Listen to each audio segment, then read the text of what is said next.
said that you were a slave within the Sweet Home Plantation, correct? Yes, sir, I was. So tell me about some of the things that the slave drivers did to you. As a child, I witnessed my mother's death, and also I was beaten and I was raped. And one of those times I was raped, I was with a child. How did these horrifying abusive actions impact your life?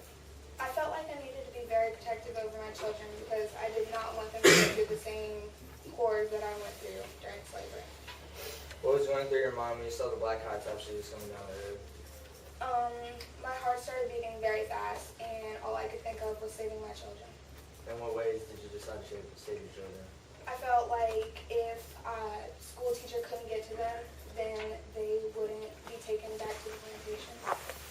Can you tell me in your own words what happened in the shed that day? I saved my children, all of my children, from having to go back to school. And what is your reasoning behind what you did in the shed? I didn't want them to go back to the same place that I was with 3 of my children, and I didn't want them to have to go through the same things that I went through before I was there. Thank you. Liam? So, Seppa, how did you know that those high-top shoes belonged to school teacher? Not only the high top shoes did I see, I also saw his hat as well as his face, so I knew it was him. Do you have any proof that you were going to go back into slavery? So you killed your children when you could have just hid them without any reason to kill your children. You killed them no matter what. I didn't want them to go back into slavery. But you just said that you didn't have any proof that they were going back into slavery. So how could you live with yourself just knowing that you had killed your children? I knew that they were safe for as long as I was there. So you'd rather take your life and your children's life instead of just living more with your kids and hiding them somewhere? I had a better chance of saving them by doing what I did than living with the fact that they could come back and take all of us back. How do you know that you could have just left and not come back anywhere? Because you could have run away somewhere. How do you know that they were just going to keep following you and just not give up? Because that's what they do. You were in the north, though. How do you know that they're just going to keep going through the north until they find just a measly slave instead of going back and just buying more? I don't. Okay, questions? Thank you, Liam. Thank you. And we'll close with both of our closing statements. Our first up is the prosecution. Closing statement by Blake Byrne.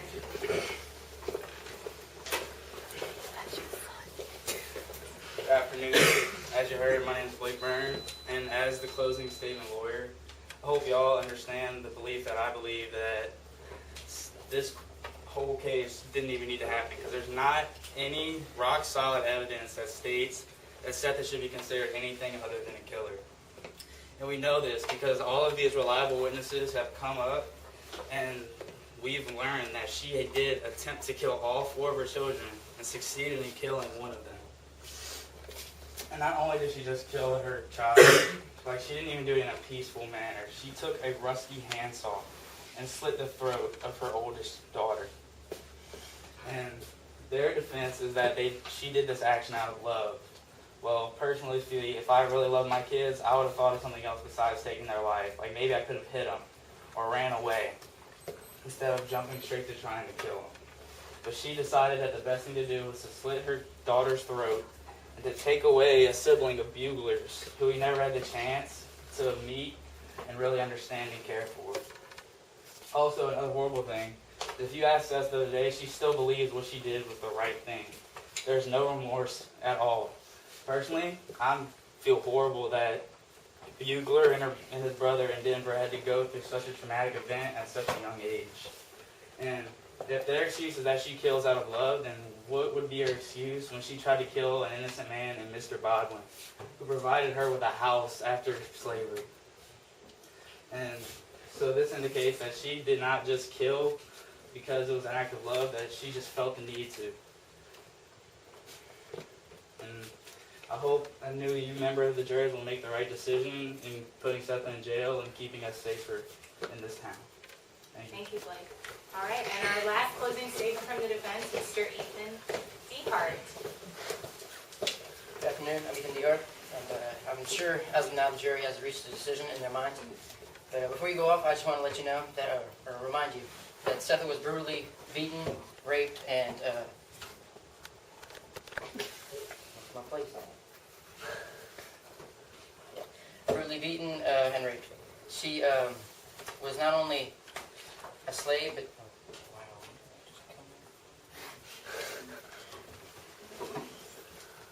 Seth endured being raped, beaten, and harassed on a daily basis. Once you have experienced these actions, the last thing you want is for someone that you know and love, your own children, to go through those actions. She did the only thing that was possible to save them from slavery. She did all these actions for the safety of her children, and had she not done them, they would have been taken back to the hell that is slavery. Before you go to make a decision, I would like to propose a question. What would you do to save your children? Thank you.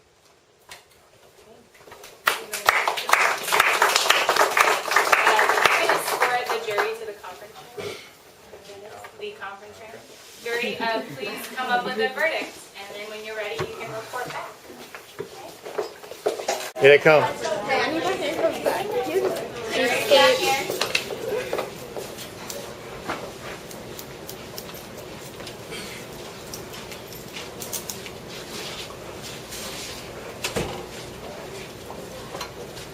Seth, if you could stand, please. Jury, is someone who's a spokesperson for the jury? Verdict? Very guilty. Guilty it is. Please escort her to jail.